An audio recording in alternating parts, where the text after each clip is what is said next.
No sé qué agarraron, pero bien. Dios me les bendiga.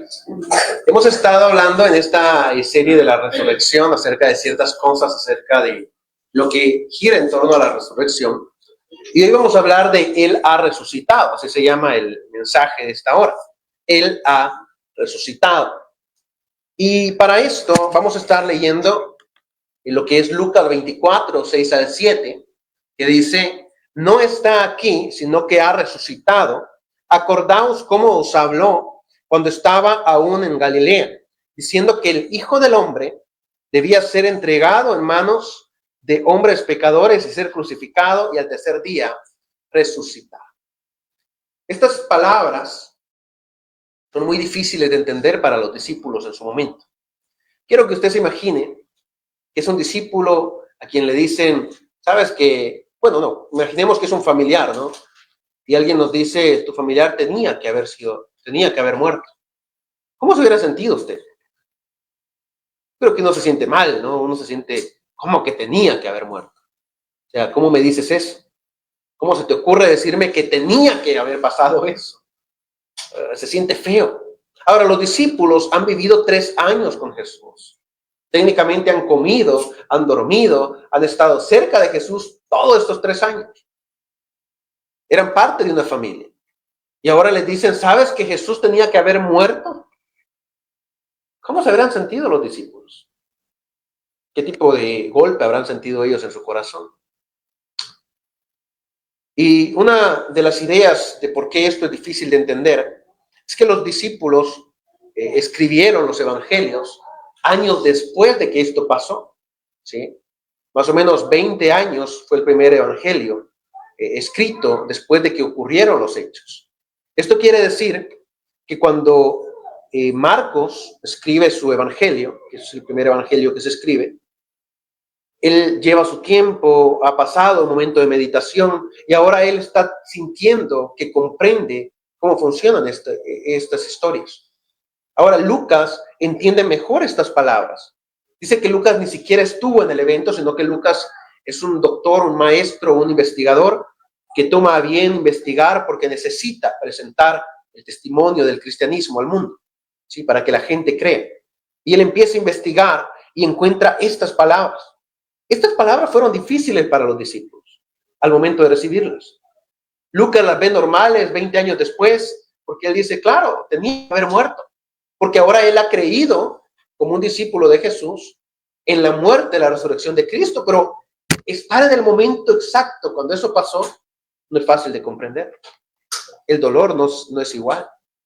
Sentir aquella pérdida del maestro y que ahora me digan a mí, ¿sabes que el mismo Jesús dijo que el Hijo del Hombre debía ser entregado en manos de hombres pecadores?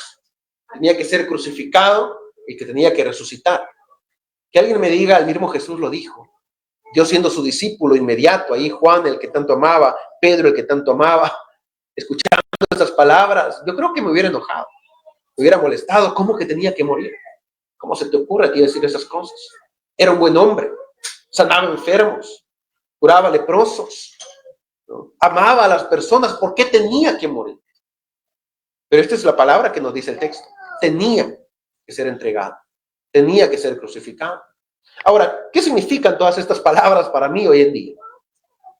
Lo primero, ser entregado. Ser entregado es el primer punto.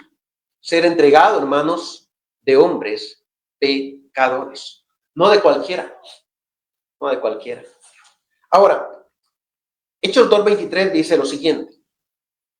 A este entregado por el plan predeterminado y el previo conocimiento de Dios, clavasteis en una cruz por manos de impíos y le matasteis. ¿Qué es lo que pensaba la gente de aquella época? ¿Cómo me vienes a predicar de que Jesús es el Cristo, que es el escogido de Dios, cuando fue matado por los romanos, cuando fue puesto en una cruz y lo mataron? ¿Cómo va a ser ese el Hijo de Dios? ¿A quién se le ocurre esto? Es un perdedor, es alguien que murió en la cruz. Pero ahora viene el apóstol Pedro en esta predicación en Hechos 2 y dice, ¿sabes que la muerte de Cristo no fue porque él sea un perdedor o porque Satanás haya ganado o porque el imperio romano ganó sobre él, sino porque es plan predeterminado y bajo el previo conocimiento de Dios. Es decir, él no perdió. Dios siempre tuvo esto en su mente. Dios siempre tuvo en su cabeza, dice Pedro, que Jesús fuera entregado en manos de estos hombres para morir. Jesús no perdió, eso es lo que está diciendo. Ahora, en la época de los discípulos hay un gran problema porque dicen Jesús el crucificado. Y para todas las personas dicen, oh, y si usted se pone a pensar en el Imperio Romano, crucificaban a muchas personas. Hay una historia muy famosa, ¿no? La de Espartaco, que era un esclavo, un gladiador que se liberó junto a otros gladiadores. Y luego el emperador en turno los capturó a todos y los puso en línea, dice, en la entrada de Roma, para que todo el que entre los vea. Dice, y vean que no hay que levantarse en contra del imperio. Y los crucificaron a todos. Entonces, para la época, alguien que había muerto en la cruz era un perdedor. Es alguien que no es capaz de levantarse. Es alguien que murió por estar en contra del gobierno del imperio romano, del que se hacía llamar a sí mismo hijo de Dios, que era el emperador. El emperador era la manifestación de Dios acá en la tierra, según él, ¿no? Para toda esa gente era una derrota. Ah, Cristo, el que murió en la cruz. Oh, otro día te vamos a escuchar acerca de estas cosas, ¿no? Ahorita, ¿sabes qué? Si estás alucinando que Él es el Hijo de Dios, estamos mal. Pero dice el texto acá, es que Él no perdió. Este era plan de Dios. Dios lo planificó desde antes, que Él fuera entregado. Él no perdió, Él solamente cumplió su propósito. Es lo que está diciendo Pedro en la predicación. Es decir, Jesús no fue a la cruz porque Él haya perdido la batalla contra las fuerzas de esta tierra. Dice, Él fue a la cruz porque en el plan de Dios estaba que Él tenía que pasar por esto para darme a mí otras cosas. Ahora, posiblemente muchas personas, hasta el día de hoy, siguen sin comprender realmente por qué Jesús fue a la cruz. Y surgen varias preguntas, ¿no? Una de ellas es, ¿no había otra forma de hacer las cosas? ¿No había otra forma de que Jesús pudiera darnos a nosotros la salvación? Recuerdo una historia, y esta la contaba un hermano llamado Dan Cocker, en paz descanse. Él llegó a Honduras una ocasión y hablaba acerca de misiones. Fue la clase que él nos dio, acerca de las misiones y cómo las misiones se fueron replegando por el mundo. Y contaba una historia del país de Papúa Nueva Guinea, allá en Oceanía, cerca de Australia y de Nueva Zelanda. Y decía él que un misionero entró en estas tribus, de ahí tribus que no conocían al hombre blanco, decía él, no conocían lo que era el occidente, solamente vivían como tribus. Vivían en un lugar pantanoso, donde cazaban, tenían su dialecto, tenían taparrabos, decía él, y llegó ahí un misionero. Y al principio, el misionero empezó a predicarles, y para ellos era como que, sí, ¿y este qué habla? No, son cosas que quién sabe qué está hablando. Dice que este misionero estuvo casi 3 años para lograr aprender un poquito del dialecto y poderles predicar. Cuando comenzó a predicarles no le entendían y decían, este habla cosas absurdas. Pero un día había una guerra, dice, entre 2 tribus de ahí, una era donde él estaba, y dice que ellos tienen un pacto en el cual para hacer la paz, uno de ellos dio a su hijo al otro como hijo. Es decir, tengo a mi niño, ahora mi niño será tu hijo. Al otro jefe de la otra tribu, en símbolo de paz, de que ahora nuestras tribus son una. Y le da a su hijo y el otro se lleva al niño y lo cría como su hijo. O sea, este se desprendió de su hijo para hacer la paz. Y dice él, fue ahí cuando el misionero dijo, esto es lo que les tengo que predicar. Ahora tengo que hablarles de cómo Cristo entregó a su hijo, de cómo Dios entregó a su hijo Cristo por nosotros, porque esto me lo van a entender. Y dice que cuando empezó a predicar esto y dijo que Dios había actuado de esa misma manera, para todos ellos tuvo sentido lo que él decía, porque dijeron, eso sí lo entendemos. Es la forma en la que nosotros hacemos la paz. Ahora me están diciendo que el Dios que está allá hizo la paz con el mundo al dar a su hijo al mundo. Dijo, ahora tiene sentido. Y dice que todos se le bautizaron en ese momento y hasta el día de hoy hay una pequeña iglesia ahí, chiquita en esa tribu. Porque dice, comprendieron el mensaje cuando entendieron lo que era el propósito de Dios al desprenderse de su Hijo y darlo al mundo. Y el mundo lo despreció. Dice, pero Dios hizo las paces con el mundo. Entonces, ¿cuál es la idea de estos pasajes? Es necesario que Él sea entregado en manos de hombres pecadores. Es que Dios está tratando de hacer las paces con el mundo que es pecador, con nosotros. Dios está dando a su Hijo a nosotros para que nosotros estemos en paz con Él. Es una cuestión de relación, ¿sí? Él fue entregado en manos de los pecadores. Ahora, el problema es que los pecadores lo aborrecieron, pero sigue siendo parte del plan de Dios. Porque si Cristo no es entregado en manos de Pilato, en manos del Sanedrín, en manos de los romanos, Él no hubiera muerto en la cruz y por ende yo no tendría salvación. ¿Ve cómo funciona el plan de Dios? Todo tiene un propósito. ¿Por qué José terminó en prisión? ¿Por qué José fue vendido por sus hermanos? ¿Por qué José fue seducido por la esposa de Potifar y terminó preso? Por esa razón. Dice José cuando ve a sus hermanos llegar, si todo eso no me hubiera pasado, yo no les podría salvar a ustedes la vida. A veces nosotros vemos que las cosas malas pasan. Las cosas malas están pasando en la vida y no podemos entender cómo es que un padre se desprende de su hijo para entregarlo, para salvar al mundo. Pero dice, es parte del plan. Si esto malo no pasa, no puedo darte lo bueno. No pueden venir cosas buenas. ¿Sí? Es necesario, dice el texto, que sea entregado. Y dice este pasaje que leíamos de Hechos, porque era el plan de Dios. No hay otra forma. Dios lo determina de esta forma. ¿Por qué? Cuando vamos a las lecturas de los mandamientos de las leyes de sacrificio en Levíticos, podemos ver cómo era necesario entregar un cordero cada año para que la persona fuera santificada durante ese año y sus pecados fueran perdonados y eran expiados sus pecados, y el otro año cometía pecados y volvía a ir otra vez ante el sacerdote y vamos a hacer que el sacerdote vuelva a dar otro sacrificio por mí. Ahora yo estoy santificado otra vez, mis pecados han sido cubiertos.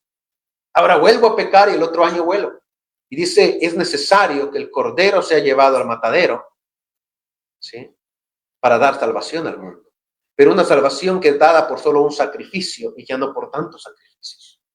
Porque antes tenía que ir cada año al templo a dar un sacrificio para ver si me perdonaban mis pecados. Ahora dice, el cordero murió una vez y para siempre. Ya no hay más. Ya no necesito más sacrificios. Ya fue dado. Era necesario que él fuera entregado en manos de aquellos. Y otra razón es porque era imposible que los discípulos le quitaran la vida. Era necesario que el Cristo muriera y por esa razón es entregado en manos de pecadores. Los discípulos no iban a levantar su mano contra su maestro. No se iban a poner y decir, el Cristo tiene que morir, hay que matarlo nosotros. Ellos no iban a hacer eso. Ellos lo amaban, ellos lo querían, ellos lloraron su muerte. Entonces dice, es necesario que aquellos que lo despreciaron cumplan esta misión y le quiten la vida. Y luego esto nos conduce al siguiente punto de este relato, y es crucificado. Jesús ya fue entregado en manos de hombres que están llenos de pecado, de hombres que no van a medir lo que ellos van a hacer y van a actuar en contra de Jesús. A tal punto que dice Pedro en este texto, porque ustedes lo mataron, le dice en Hechos 2. Ustedes lo crucificaron. Y dice que cuando estaban en Lucas y en Juan, donde nosotros podemos leer estos relatos en los evangelios, dice que la gente, la multitud decía que la sangre de él caiga sobre nuestros hijos. Eso quiere decir, nosotros vamos a cargar con la culpa si el hombre era inocente. ¿Sí? Castíguenos a nosotros si era inocente. Y esto es a lo que Pedro se refiere cuando dice ustedes lo mataron. Y dice que toda esta gente empieza a llorar amargamente y dice, ¿qué vamos a hacer? Porque si este era el Hijo de Dios y nosotros los matamos, ¿ahora qué sigue? ¿Ahora qué hacemos? La idea de ser crucificado de Jesús. Va a decir este pasaje, primera de Pedro 2:24, así. Y él mismo llevó nuestros pecados en su cuerpo sobre la cruz, a fin de que muramos al pecado y vivamos a la justicia, porque por sus heridas fuisteis sanados. Si Cristo no va a la cruz, mis heridas no son sanadas. Que el mundo diga que fue una derrota, que el mundo diga que Cristo fue un perdedor, pero dice el texto, si Él no va a la cruz, tus heridas no son sanadas. El mundo puede decir lo que quiera de Jesús. Lo importante es lo que dice Dios mismo de Jesús. Si Él no muere en la cruz, tus heridas, tus pecados van a seguir en ti. Van a continuar estando dentro de ti. No vas a tener sanidad. Dice Isaías 53, donde se habla del cordero sufriente que es llevado al matadero. Dice, por sus heridas fuimos nosotros curados. Y por sus heridas fuimos nosotros curados. Es una especie de paradoja, ¿no? Porque ¿cómo puedes curar a alguien con heridas de otro? Bueno, así obra Dios. ¿Sí? Parece algo extraño, ¿no? Golpeamos a otro, pero tú te sanas. ¿Cómo funciona eso? Bueno, la idea es, Él va a ser castigado por el pecado que tú tienes. Y tú no vas a ser castigado. Él va a recibir el castigo que tú debes recibir, o que tú deberías recibir. Quiero que nos pongamos a pensar en esto. Cuando uno ve por qué Jesús es muerto en la cruz, se habla de que Jesús muere porque está en contra del imperio romano, entre comillas, ¿no? Porque dice es el rey de los judíos. Se dice, los judíos no tienen rey. Sí, o sea, los judíos no tienen rey. Es el emperador el rey. Luego, cuando se anuncia el Cristo entre el mundo griego, se anuncia el Cristo, palabrita que es un problema. Porque el único Cristo que tenían los griegos era el emperador, que era el ungido de Dios. Significa esa palabra, o va por esa idea. Era el Cristo del pueblo. Sí, ahora se anuncia a Jesús, el Mesías, como el Cristo ante los griegos. Es decir, estamos en contra del imperio romano. Y cuando uno ve todo eso, uno dice, ¿cuál sería mi castigo si a Jesús lo matan por ir en contra de su gobierno? ¿Cuál sería mi castigo si yo voy en contra del reino de Dios? ¿Cuál debería ser mi castigo si a Jesús lo matan por ir en contra de su gobierno? ¿Cómo tendría que morir yo si voy en contra de los principios y del reino de Dios, de mi gobierno celestial? Estoy en contra de él. Y este ha sido el pan diario del ser humano. ¿Qué dicen las Escrituras? Por un hombre entró el pecado al mundo. ¿Quién fue ese hombre? ¿Quién fue el que trajo el pecado? Adán, ¿no? Adán. ¿Eso hace cuánto pasó? Y eso se considera, ay, perdón, voy a decir esta palabra, se considera mito, no en el sentido de falso, sino en el sentido de que un mito es algo que está fuera del tiempo. Es decir, no puedo ir y decir cuándo pasó. Eso se refiere a mito, ¿no? Es algo que ocurrió, pero no sabemos cuándo. El mito como tal, ¿no? Hoy en día pues se ha hecho otro significado. Pero en cuanto a cuestiones de arqueología, mito significa eso, es algo que está fuera del tiempo y del espacio que no sé cuándo pasó y no puedo comprobarlo. Por eso es que la gente hasta el día de hoy sigue buscando dónde está el jardín del Edén. No lo han encontrado, ¿no? Dicen, está en Turquía, no, está allá en Arabia, no, está en... hasta el día de hoy no lo han encontrado. Dice, está fuera del espacio y tiempo. ¿Cuándo pecó Adán? Ni idea. Ni idea. 6,000 años, no, no sé. 8,000 años, no, no sé. Posiblemente fue hace cientos de miles de años, y no. Pero dice, desde que el hombre pecó, el hombre ha estado peleando con Dios. Eso es lo que importa. ¿Cuándo pasó? No sé. Fue en el principio, dice la Escritura. Fue cuando todo esto comenzó. Ahora, científicamente no sabemos cuándo comenzamos, ¿no? Cuándo fue la creación como tal. Pero dice, desde que comenzó el mundo, el hombre pecó contra Dios. Y desde ese día, el hombre ha estado peleando contra Dios. Y así hemos vivido. Dice hermano contra hermano, padre contra hijo, pero todo el mundo se ha estado matando entre sí. Y han estado peleando contra Dios. Por ende, ¿cuál debería ser mi castigo si estoy en contra de Dios? Si el castigo por ir en contra del gobierno en la época de Jesús era la crucifixión, muy posiblemente yo tendría que haber muerto en la cruz también, por ir en contra de Dios. Pero dice el texto, Él llevó tus heridas, Él llevó tus pecados, y en Él tú has sido sanado. Es decir, delante de Dios, mi pecado, mis transgresiones de la ley de Dios quedan perdonadas porque fueron en Cristo en quien se recibieron todas estas cosas. Es decir, Cristo recibió el castigo que estaba destinado para mí por ir en contra de Dios. Y cuando uno lee las Escrituras, uno se da cuenta que dice, el lago que arde con fuego y azufre, que está destinado para Satanás y sus ángeles. Pero allá va también el pecador, ¿no? Eso es para Satanás, ¿no? Pero yo también quiero estar allá, ¿no? Ahí vamos, ¿no? Dice, ese castigo ya no es tuyo, ese castigo de condenación y de muerte ya no es tuyo si crees en Cristo que murió por ti y te dio el perdón de pecados. ¿Por qué? Dice el pasaje que leíamos, por sus heridas fuisteis sanados. Él recibió el castigo, él fue latigado, él fue escupido, él fue golpeado, él fue puesto en una cruz, le colocaron una corona de espinas, le abrieron sus huecos en sus muñecas, en sus pies, le flagelaron la espalda. Y es muy feo. Estaba leyendo un poco acerca de esto, y dice que cuando Jesús está en la cruz, él no está en esta posición, sí, está en esta posición, con los pies enrollados. Y dice que en esta posición, con la sangre cayendo y fluyendo, el pecho se empieza a comprimir y ya no puede respirar, porque está colgado. Y dice que para que él pudiera tomar aire, tendría que haberse estado empujando con los pies que estaban clavados a la cruz.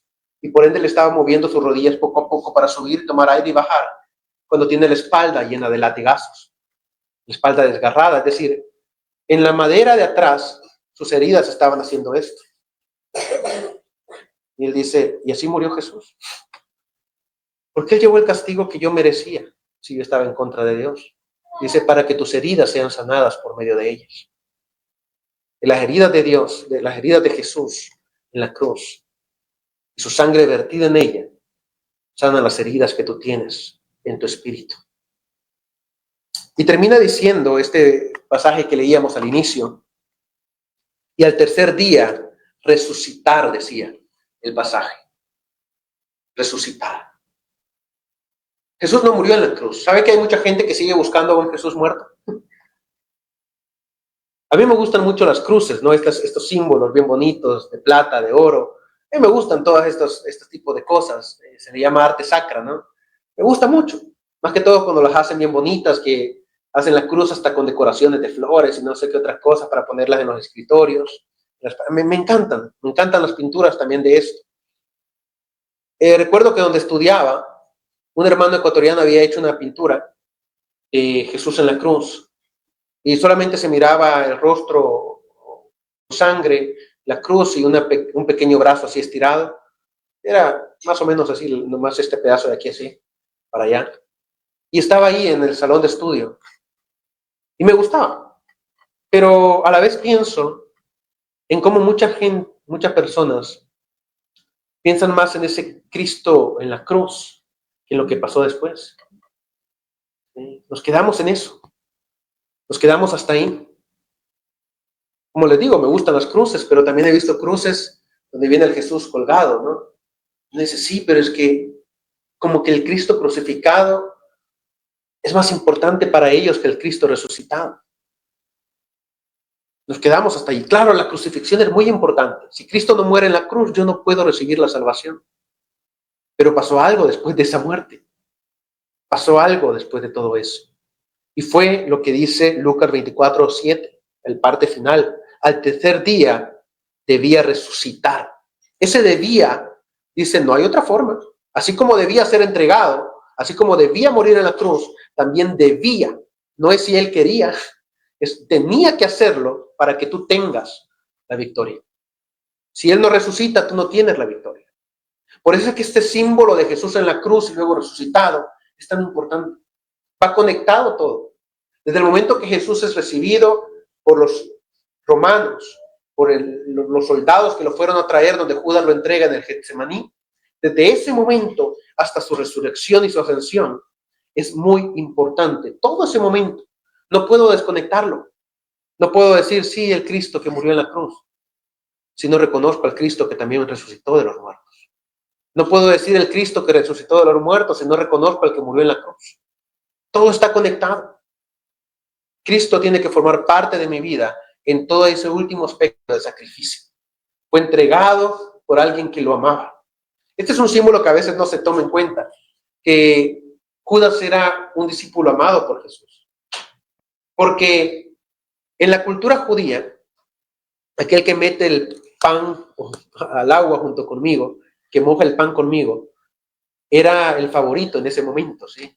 Era como el invitado de honor a la comida. En otras palabras, es como cuando usted le sirve el plato de comida al que llegó de visita primero, ¿sí? O sea, es la visita, la queremos mucho, hay que darle el plato primero, ¿no? Se lo ponen hasta bien adornado. Eso es lo que está pasando al momento de la última cena. Dice, el que meta el pan conmigo, el que moje el pan conmigo, ese me va a entregar. Es decir, el que está aquí como el invitado principal, al que le estoy dando todo mi aprecio en este momento, el que está recibiendo toda mi atención, es el que me va a entregar. Al que estoy amando mucho en este momento. Todo ese aspecto, hasta el momento de la ascensión, debe ser parte de la vida cristiana. En la resurrección dice Hechos 2:24, así. A quien Dios resucitó, poniendo fin a la agonía de la muerte, puesto que no era posible que él quedara bajo el dominio de ellos. No es posible, dice, que Cristo quedara bajo el dominio de la muerte. Y con esta acción de la resurrección, pone fin a la agonía de la muerte. ¿Sabe cuál es el mayor miedo del ser humano? Morir. Morir solo. Morir sin no haber hecho nada en esta vida. Usted ve ya las personas cuando llegan al gobierno queriendo construir un montón de cosas para que la gente lo recuerde después. Un ejemplo de esto es Herodes Antipas en la Escritura. Herodes Antipas, el que mató a Juan el Bautista. Cuando uno lee la historia fuera de la Biblia de él, uno se da cuenta que él construyó el templo de Jerusalén, lo edificó él, el segundo templo, lo terminó de adornar. Lo empezó a construir Zorobabel y él lo terminó de adornar y llenar de oro para que se viera bonito y la gente recordara eso y no todos los pecados que había cometido por allá, porque dice que había matado a sus hijos, a su esposa, se casó con la esposa del hermano y había matado no sé cuántas personas, pero dice, pero vamos a arreglar el templo para que la gente se fije en eso. No es lo que yo estoy haciendo. Construyó un puerto muy hermoso, hizo 2 ciudades bien preciosas, en Jerusalén, cerca de Jerusalén, en la zona de Judea y Galilea. Pero todo eso ya se destruyó. Pero la gente dice, quiero que mi nombre perdure para la historia, porque no quiero morir, quiero que la gente me recuerde. El hecho de la muerte es una agonía para el ser humano. Es un momento de tristeza, algo que a veces no queremos que llegue. Pero dijo el apóstol Pablo, para mí el vivir es Cristo, mas el morir es ganancia. Si me muero, ya cumplí con todo. Ya estoy con Dios. Ese era el objetivo de Pablo. Es que voy para allá, por eso les decía en la mañana. Las cosas materiales ya no deben estar en nuestra mente. Pablo dice, si me muero, ya gané. Allá está mi recompensa, dice. Claro, yo sé que estas ideas son un poquito difíciles porque amamos este mundo. ¿Sí? Amamos las cosas que el mundo da. ¿Qué nos da el mundo? Familia. ¿Se imagina usted despegarse de un familiar? ¿Sí? ¿Se imagina eso? Cuando he ido a los campamentos de jóvenes, el que estaba anunciando hace rato, es difícil dormir solo en la cama, porque ya tengo mi esposa, ¿no? De que Vanessa está conmigo. El simple hecho de acostarme en mi cama y estar ahí, se siente rara la cama. Como que falta algo, ¿no? ¿Dónde está? ¿No? Falta algo. Y usted dice, ¿y si me muero? La gente piensa en eso, ¿no? Usted ve que ahí hay esposos que dicen, no te vuelvas a casar, ¿no? ¿No? O esposas que dicen, ojalá te vuelvas a casar, te voy a jalar las patas. ¿Por qué? Porque estamos pensando en que si me voy a perder todo lo que hay en esta vida.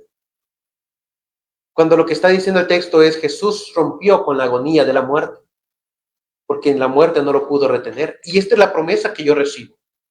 Dice en primera carta de Pedro que Jesús descendió a los abismos para anunciar a los demonios o a los ángeles caídos que estaban en las prisiones que había ganado, que había vencido cuando él murió.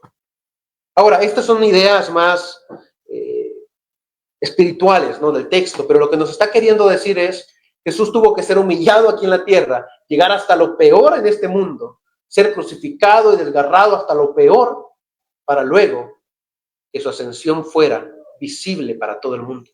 Aquel que murió a tal punto que ahora que Él resucitó, todo el mundo se va a dar cuenta. Porque su muerte fue tan grande en esta tierra que solamente la va a humillar su resurrección. Porque esa va a ser más grande. Ahora, ¿qué significa todo esto para nosotros, no? ¿Qué significa todo esto para nosotros? Hermanos, el texto nos dice que Cristo tuvo que ser entregado en este mundo, que tuvo que morir en una cruz y ser humillado, y que tuvo que resucitar para darme a mí la salvación. En la cultura judía se creía que el espíritu del hombre rondaba el cuerpo durante 3 días, ¿sí? Y decían que al 4.º día el espíritu se iba, porque ya no había podido entrar al cuerpo.